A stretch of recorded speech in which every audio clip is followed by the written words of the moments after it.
Gaano nga ba kahalaga ang love team sa Kalingap? Talagang masasabi natin na isa ito sa napakagandang panoorin na binuo ng isang founder na anak ni Kuya Bal Santos Matubang. Nagsimula ang lahat sa iisang tao at pinagpatuloy ito ng kanyang anak na si Rab Matubang. Alam natin na maganda ang hangarin ng Kalingap.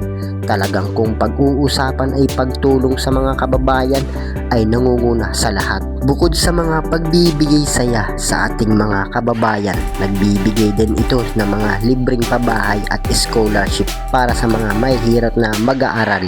Ngayon man, gaano nga ba kahalaga ang love team ng Kalingap at bakit nga ba ito naitigil at sa kabila ng kanilang kabutihan, ang sinukli sa kanila ng mga tagapanood ay napakahirap ipaliwanag. Yan ang ating pag-uusapan sa Kalingap Tour. Sa nakalipas na 5 taon, dito na nagsimulang tumulong at bumuo ng hangarin si Kalingap Rab na makatulong sa ating mga kababayan.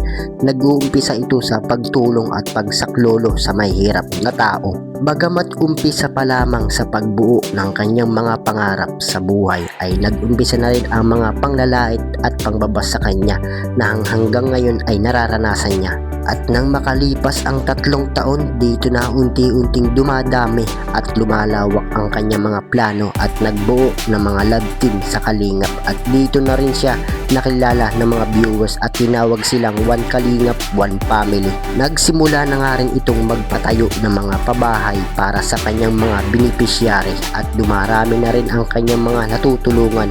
At isa na dito ang kanyang mga love team na kung saan ay naging beneficiary niya rin. Kaya ang ending, dito na nagsimula ang mga pangbabash at mga mapanirang tao na hanggang ngayon ay patuloy at grabing laitin at kalabanin na minsan nagpagulo sa Kalingap. Napakasakit ito para kay Kalingap Rab. Talagang masasabi natin na ang hangarin lamang niya ay tumulong at sumaklolo sa mahihirap nating mga kababayan na nauwi sa tampuhan. Alam natin na yung ibang mga issue o kumakalat na balita ay nagsisimula din naman sa mga love team at alam natin na talagang sa ganitong sitwasyon ay mahirap na maglantad ng katotohanan dahilan ng marami ang mapanirang tao. At dahil dyan, gaano nga ba kahalaga ang love team ng Kalingap na kung ngayon ay pansamantalang naitigil at tinigil muna ni Kalingap Rab. Dito na nagsimula ang lahat sa mga reaktor ng Kalingap. Marami ang nagmamaraton sa Kalingap, talagang kilalang kilala pag ang pag-uusapan ay pagtulong sa mahihirap. Alam natin na maganda ang pinapakita ng mga love team ng Kalingap. Talagang marami ang kinikilig at marami ang nagsasabi na nakakawala daw ng stress, sabi nga nila. At isa sa pinakasikat na love team ng Kalingap ay ang EDC. Talagang sinasabi nila na bagay daw ito kung sila ang magkatuluyan hanggang sa huli. Sinasabi nila na kahit malayo nga daw ang agwat nila sa isa't isa ay talagang masasabi natin na parang Tom and Jerry. Ngayon man, kung ang pag-uusapan natin ay issue ng Kalingap, talagang napakasakit ito para sa atin. At dahil dyan, isa tayo sa sumaya at nagmahal at nagmamaraton sa Kalingap.